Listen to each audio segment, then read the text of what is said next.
Faboto.shop, a website that sells a variety of products like Christmas trees, decorative flowers, and potted plants.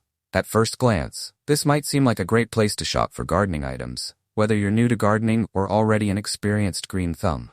But the big question remains, is Faboto legit, or is it a scam? When I first visited this site, the prices caught my attention right away. They seemed unbelievably low, especially when compared to reputable sites like Amazon or other well-known online garden stores. For example, I found decorative flowers listed for a fraction of the price you'd normally expect. This raises an immediate red flag. If they're selling these products at such low prices, how are they making a profit?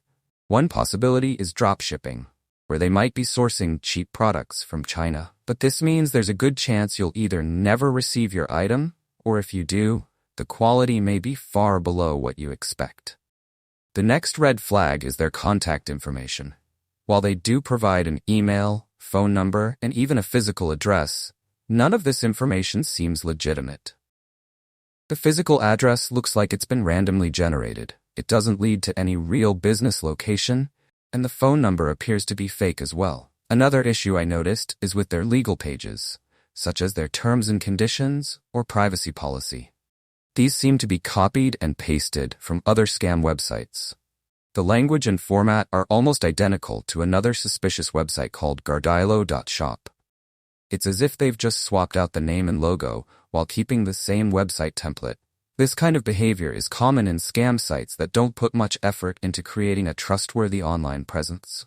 Considering these factors, the too good to be true prices, fake contact details, and copied legal pages, it's important to be very cautious before buying anything from Faboto.shop. It's highly likely that this is a scam, and you could either lose your money or end up with a low-quality product. So my advice? Shop carefully and stick to more reputable online stores, especially when prices seem too good to be true.